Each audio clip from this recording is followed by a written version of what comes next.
As we count down the days to Las Vegas, I'm connecting with speakers, sponsors, and industry experts to get a pulse on what we can expect to see at Enterprise Connect 2026.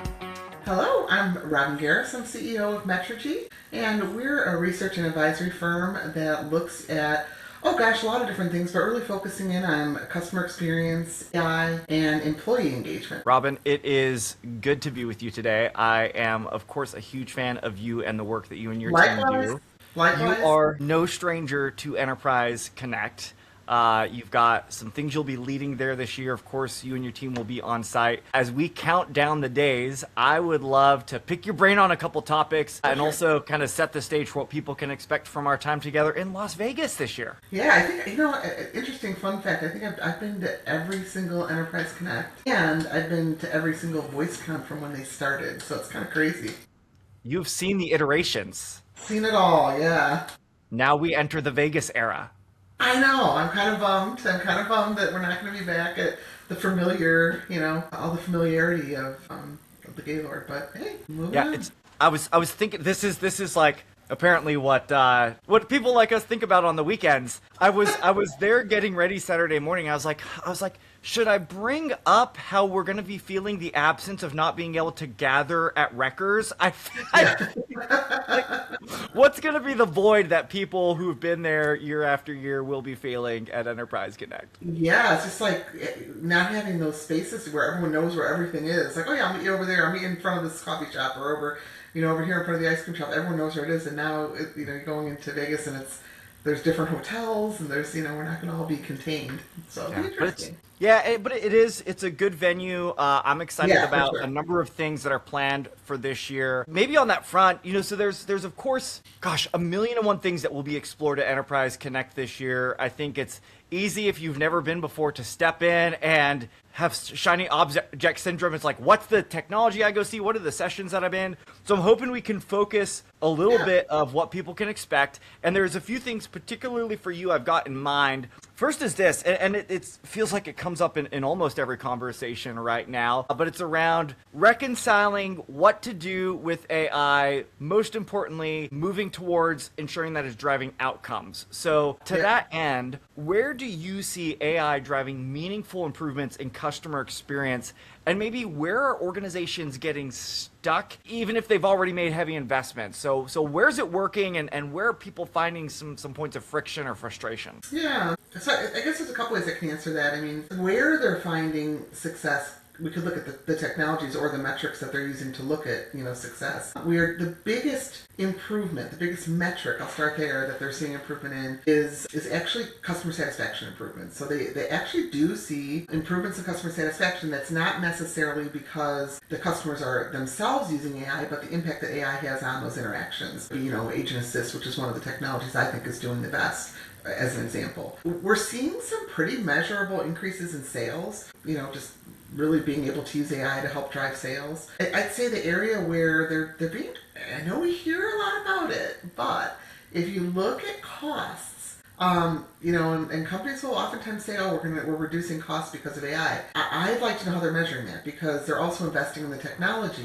And I think over time they eventually do see some cost savings. But if you look at how much you have to invest in the technology, at least initially, that can take a little bit longer than I think sometimes people are thinking. Right now in our research, we're seeing, everyone wants to have, the ideal is less than a 12-month payback, less than a 12-month ROI, and I don't know that we're always seeing that. I think the returns come in a little bit faster when it comes to a sales activity. But look at where they're seeing improvements in terms of the technology itself. I would say Agent Assist is the biggest one. I think that investing in AI internally first versus externally is a little bit better right now. So Agent Assist, Supervisor Assist is huge. Like workforce engagement management, like being able to pull AI into those internal facing ways of improving things and then measuring it from there. And we measure it through my favorite AI application right now is conversation intelligence, but just listening in, having AI listen into every single conversation and return to you all kinds of, golden nuggets of, okay, what are the topics? What are people talking about? What's the sentiment? What are they mad about? What should we be doing differently? What products do they want us to see?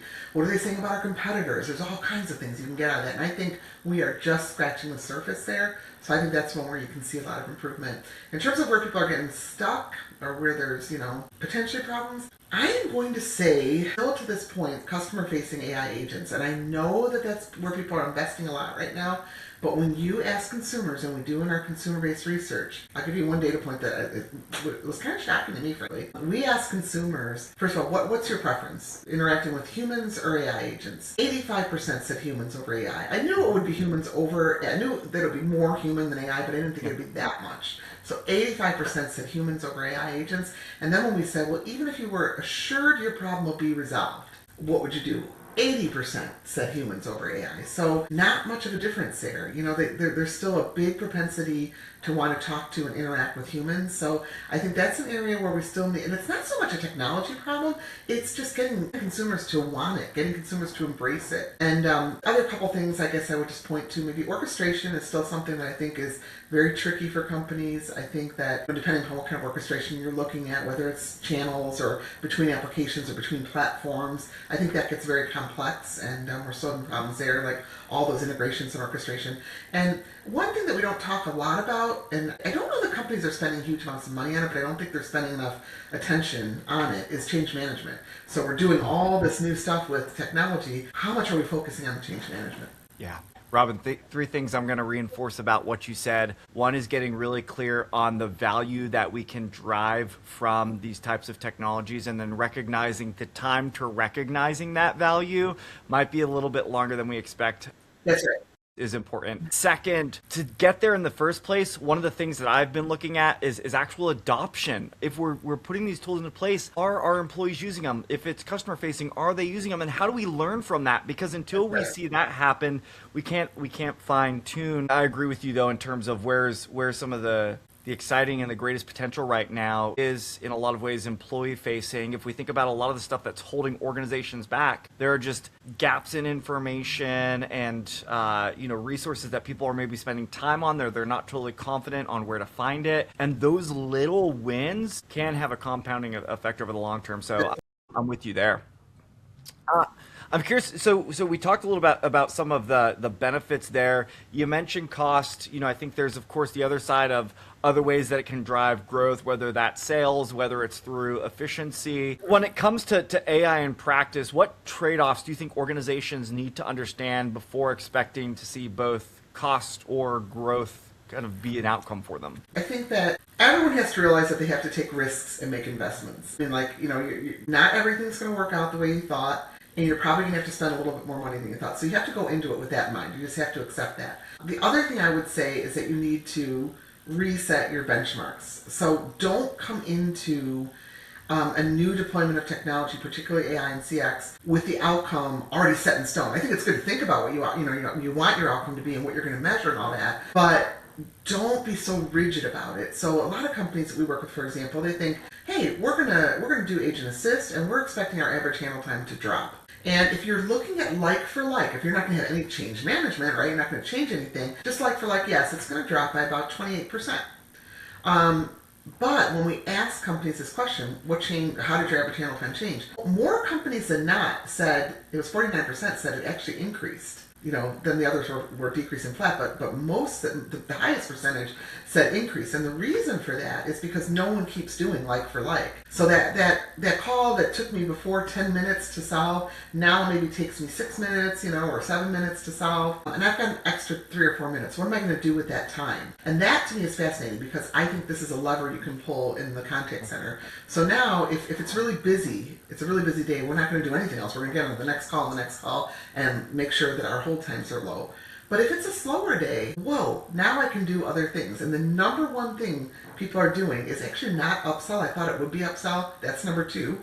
Number 1 is gathering more information about the customer. So think about just building your database. Hey, can we reach out to you when we have special offers? How would you like us to reach out to you? What kind of things can we reach out to you about? What other products are you interested in? Just gathering information, building a database about that customer to increase the loyalty, to know how to be able to interact with that customer. You can use some extra time to do that. And then the upsell pitches are next. And then the next thing, there's several others, but I'll give you the top three. The next one after upsell pitches is giving the agents more breaks. Because think about it, AI is handling a lot of the very easy stuff. So agents don't get a mental break when it's just, hey, what's your overnight mailing address? They don't get those calls anymore. Every call is complex and requires gear shifting. So you see companies now giving them more breaks. And on average, it's 2 more 15-minute breaks per 8-hour shift. So think about what that does to your idle time. It really does go up, but all the conversation analytics now are showing that when you do give them these breaks, and AI sees that they need a break, they're kind of slow, or they're getting a little grumpy, not doing things as quickly, and they come back, boom, they're back on track again. And so that additional idle time is actually worth it for them because their agents are doing a better job when they come back. Yeah, Robin, it is a volatile time to be a workforce manager right now because you've got these shifting variances in handle times. To your point, the occupancy rate that you can run employees at is going to change, and this is one of those things where people underestimate the complexity of running, especially an inbound contact center, because of all of the dynamics at play. And I have to remind them, it's like you are dealing with the most volatile resource on the planet. People serving other people. It doesn't stay the same, to your point. It's very nuanced. So I'm glad that the data is showing that, because that reflects the reality of what anybody who's in operations, that's what they're going to tell you. And I think that's an important reminder for all of us. I want to go back to something, though.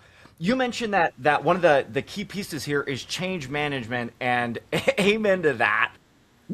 As we think about how this is changing work, how do you see the roles, the workflows, expectations evolving, and what are some of the implications on how we address change and the evolution of how work is being done? We could do like about an hour on that one alone, Justin, right?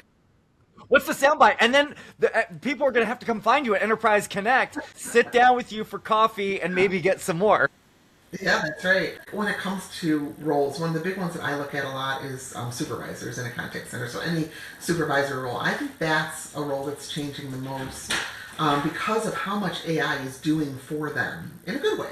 You know, quality management, listening in on calls, helping them do scheduling and forecasting much more efficiently. When you look at quality management, if you're using AQM and having AI listen in on calls, so you don't have to do that all the time anymore. You still want to do it sometimes to know what's going on. But right now we're seeing save supervisors 11.4 hours per week per supervisor. You look at scheduling and capacity planning, a little over 6 hours per week per supervisor, especially for larger contact centers. Coaching, about 7 hours per supervisor per week. So you start adding that up. If they're doing all of these things, it's like, okay, what's the supervisor doing? So I think their job is changing a lot. And it leaves them to do a lot of different things. One of the things we see companies doing is having AI put together a list of at-risk customers and have supervisors reach out to them and figure out what's the issue and solve it and fix it. They're the most experienced. They have the authority to make a decision. Let's make sure we can reduce churn. And they're seeing really good reductions in churn rates. So I thought that was a pretty cool, way to use supervisor time. Others are spending more time on helping their agents with career paths, so they don't lose agents.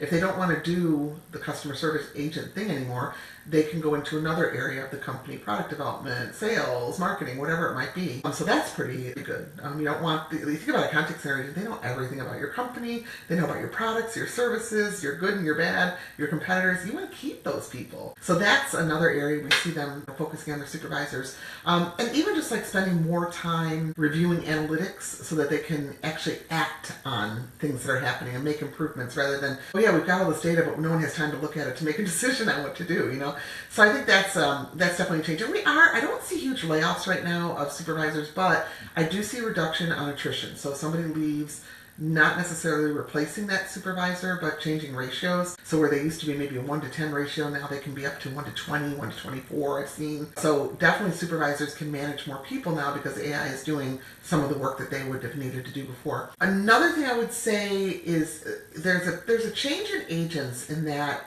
in 58% of companies right now, service agents have a sales quota. And that's big, that's a big shift. And it started happening a couple of years ago, and it makes sense. I mean, I get done with a call and I can have AI, and first of all, by the way, a lot of the customer service agents are like, oh no, I'm not doing this. I'm not a salesperson. This isn't what I came here for. But it's like when they gave AI a chance to give them a screen pop and say, okay, here's the offer. I've listened to this call, listened to the conversation. I know exactly what the right curated offer is for this, for this situation. And then they make the pitch, and now all of a sudden, like, the customer service agents are like, this is all right, I can do this, and now I'm making either a bonus or a commission on what I'm selling. So that's an interesting one. And then as far as I think it's about workflows too, I do see them definitely becoming more automated. I think agentic AI is definitely speeding that process up. Probably one of the biggest ones I see right now are front and back office integration. So, I'm a live human agent talking to a customer, trying to sell him something, and my agentic AI agent is listening to this conversation and realizing,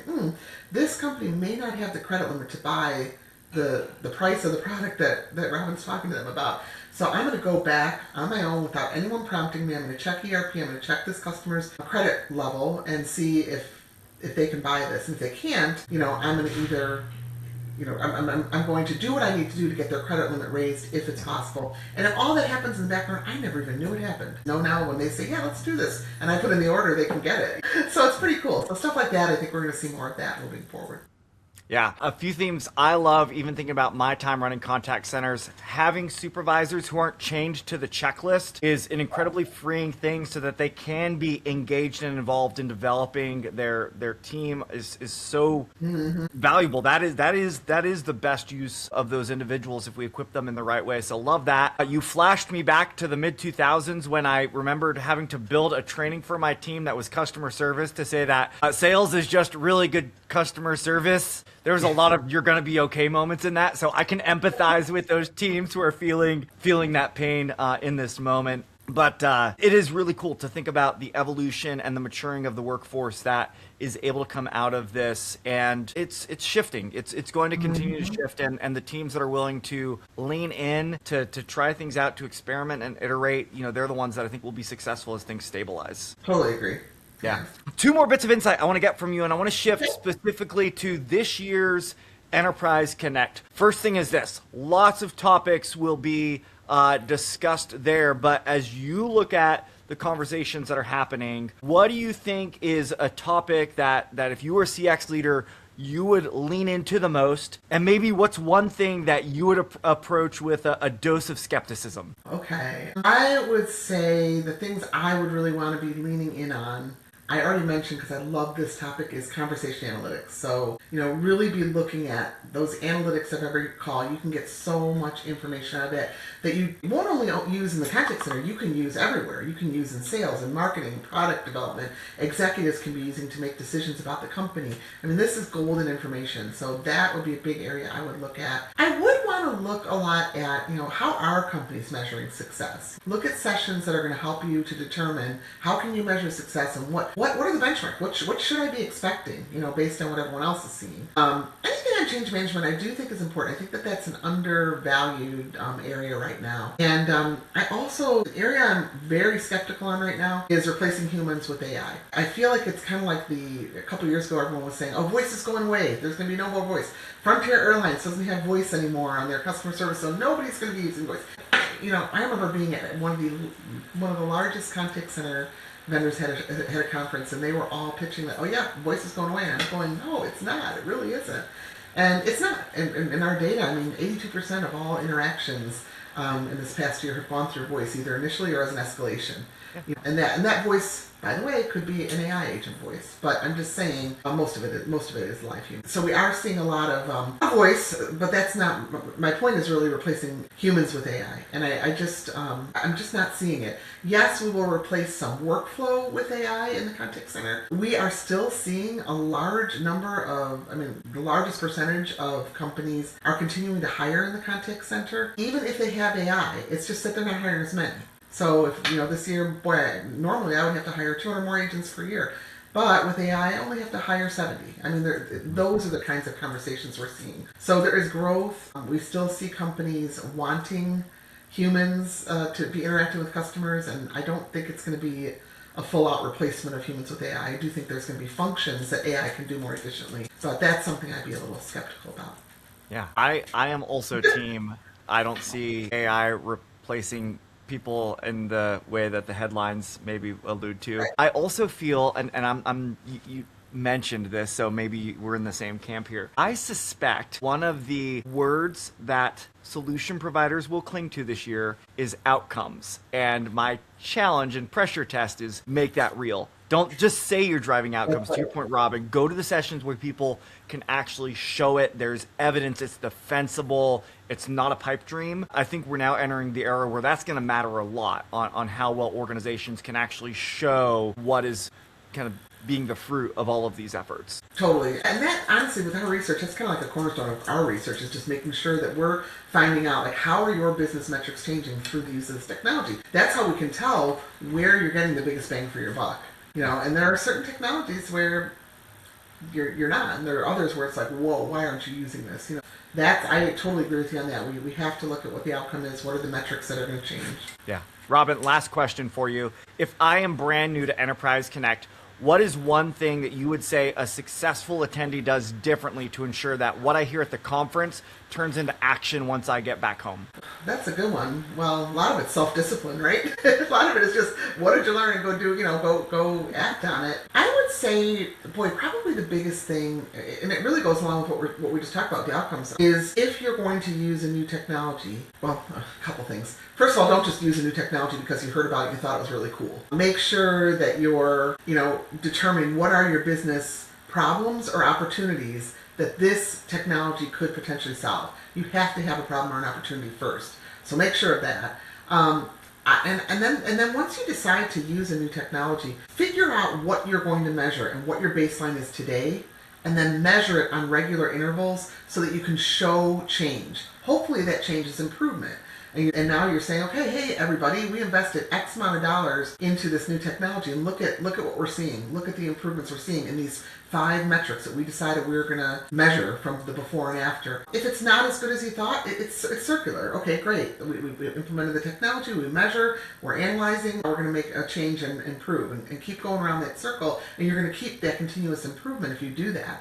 And if things aren't going the way that you hoped, and you can't get them there, I mean, obviously, then you might want to reevaluate what you're doing and consider stopping that deployment. But I do think that that's it. Like, really measure your results. So if you go to Enterprise Connect this year, you're hearing a lot about outcomes. Make sure you can talk about your own outcomes next year. And really just, obviously, while you're at the conference, ask a lot of questions, be interactive in sessions for sure. But then when you get back to your workplace, be able to explain what you've learned and take that leadership position, be assertive, and basically say, here's what we need to be doing and here's why.